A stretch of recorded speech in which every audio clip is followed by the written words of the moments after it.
নমস্কার, আমি ইন্দ্রাণী চলে এলাম আজকে আরেকটি রেসিপি নিয়ে। এটি হলো ডিমের মালাইকারি। আমরা চিংড়ি মালাইকারি খেয়েছি, ডিমের কেন মালাইকারি হবে না বলুন তো? চলুন, এটা কিন্তু একদম নারকেল ছাড়া ডিমের মালাইকারি। যাই হোক, দেখাচ্ছি আস্তে আস্তে। আগে সবটাই প্রথমে এখানে আমি 6টা ডিম নিয়ে নিয়েছি, আর নিয়ে নিলাম একটুখানি লবণ আর একটুখানি কাশ্মীরি লঙ্কার গুঁড়ো। এই দুটোকে একটু আলতোভাবে কিন্তু প্রত্যেকটা ডিমের গায়ে বেশ ভালোভাবে মাখিয়ে নিয়ে এটাকে কিন্তু ভেজে নিতে হবে। ডিম আমার আগাগোড়াই ভীষণ প্রিয়। আমি আরেকটা ভিডিওতেও বলেছিলাম, ডিম আমার কাছে একটা অন্য ইমোশন বলতে পারেন। আমার কাছে মাছ, মাংস আর ডিম তিনটে যদি দেওয়া হয় অপশানে, আমি ডিমটাই বেছে নেব। ডিম নিয়ে আমার নানান রকম অনুভূতি, তাই ডিম খেতে যেমন ভালোবাসি আর ডিম দিয়ে নানান রকম পদও করতে ভালোবাসি। চলুন, এবার সাদা তেল দিয়ে দিয়েছিলাম কড়াইতে, সেটা গরম হয়ে গেছে। এবার ডিমগুলোকে আমি একে একে কিন্তু ভেজে নেব, একটু লালচে করেই ভাজবো। এই রান্নাটাতে না হলুদ পড়ে না, তাই আমি আর হলুদ দিইনি। একটু সাদা সাদা মালাইকারি আমার পছন্দ, তাই আমি এটাই করেছি হলুদ না দিয়ে। এটা ভাজা হতে থাক, ততক্ষণ চলুন একটা মশলা করে নিই। এখানে প্রথমেই আমি দিয়েছি পেঁয়াজ। দুটো পেঁয়াজকে আমি এমনি রাফলি চপড করে নিয়েছি। দিলাম ঝালের জন্য 4টে কাঁচা লঙ্কা, একটুখানি আদা, কয়েকটা কাজু বাদাম, আর ওই 5-6 কোয়া রসুন। এবার এটাকে একটা মিহি পেস্ট আমি বানিয়ে নিলাম, একসাথে করে বানিয়ে নিয়েছি। আর ওদিকে আমার ডিমগুলোও কিন্তু বেশ সুন্দর ভাজা হয়ে গেছে। আর ওই ডিম ভাজার তেলেই একটুখানি তেলটা আমি কমিয়ে নিয়েছিলাম, অতটা তেল লাগবে না বলে। ওই তেলেই প্রথমে আমি ফোড়ন দেব। ফোড়নে দিয়েছি ওই এলাচ আর লবঙ্গ, দারচিনিটা ছিল না তাই দারচিনিটা দিতে পারিনি। আর এবার ওই ফোড়নতে একটু ভাজা ভাজা হয়ে আসলেই কিন্তু ওই পেস্টটা আমরা দিয়ে দেবো। এই পেস্টটা দিয়ে কিন্তু একদম মিডিয়াম আঁচে খুব সুন্দর করে কিন্তু কষাতে হবে। এটা বেশি আঁচ দিয়ে দিলে হবে না, কেননা কাজু বাদাম আছে তো, পুড়ে যাবে বা ধরে যেতে পারে তলাটা। তাই জন্য মিডিয়াম আঁচে এটা অল্প অল্প করে কিন্তু একটু টাইম নিয়ে কষাতে হবে, যতক্ষণ না অবধি ভালো মতো কাঁচা গন্ধ চলে যায়। এটা এদিকে কষতে থাকুক আস্তে আস্তে। আর ওদিকে চলুন, একটুখানি বাটিতে আমি দই নিয়েছি, এই 2 চামচের মতো টক দই। আর এতে দিয়ে দেবো একটুখানি চিনি, একটু ব্যালেন্সের জন্য, স্বাদের ব্যালেন্সের জন্য দিয়েছি। আর দিয়ে দেবো এখানে একটু রঙের জন্য কাশ্মীরি লঙ্কার গুঁড়ো। এবার এই তিনটে জিনিসকে কিন্তু বেশ ভালোভাবে একদম মিশিয়ে নিতে হবে।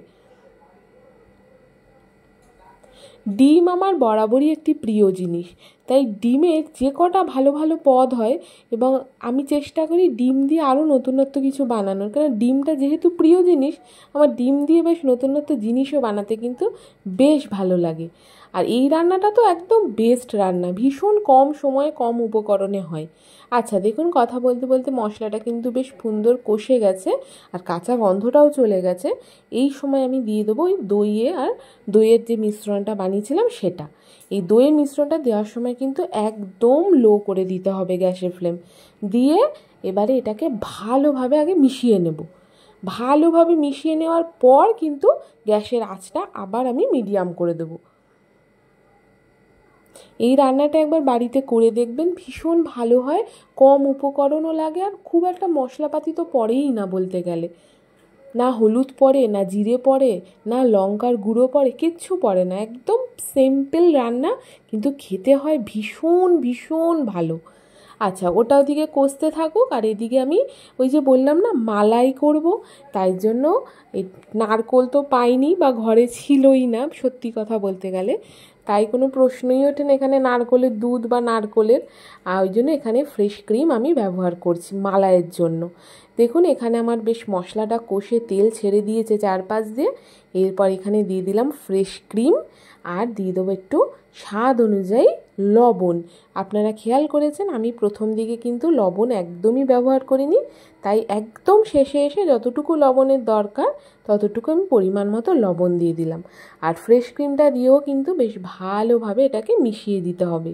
আর এখনকার নারকোলগুলো যা অবস্থা, দুধ তো পাওয়াই যায় না নারকোল চিপেও, আর কেমন যেন শুকনো শুকনো। তাই নারকোলের পরিবর্তে কিন্তু এইভাবেও কিন্তু মালাইকারি হয়, ভালো হয়, খারাপ হয় না। তা চলুন, ফ্রেশ ক্রিমটা দিয়েও ভালোভাবে মিশিয়ে নিয়েছি। এবারে কিন্তু এর মধ্যে দিয়ে দেবো ভেজে রাখা ডিমগুলো। দেখুন অলরেডি কিন্তু পাশ দিয়ে তেল ছাড়তে শুরু করে দিয়েছে। এবার এই ডিমগুলো দিয়ে একটুখানি সুন্দর করে এটাকে আমি মিশিয়ে নেব। আর এখানে বলে রাখি, যদি আমার এই রান্নাটা আপনাদের ভালো লেগে থাকে তাহলে প্লিজ আমার চ্যানেলটা সাবস্ক্রাইব করবেন আরও নতুন নতুন রান্না দেখার জন্য। আর একটি লাইক দেবেন, ভুলে যাবেন না কিন্তু একদম। আর দেখুন এখানে ওই ক্রিমের বাটিটা ধুয়েই ওই হাফ বাটি মতো একটু জল দিলাম, একদমই কম। বাটিটা দেখতে বড় কিন্তু ভেতরটা না খুব ছোট, তাই ওর হাফ বাটি মতো একটু জল আমি দিলাম গ্রেভির জন্য।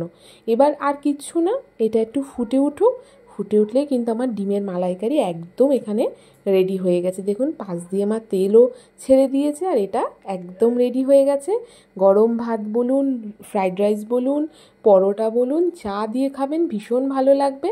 আর আমি এটাকে এইভাবে সার্ভ করেছিলাম, একটু ধনেপাতা কুচি দিয়েছি চারিদিকে।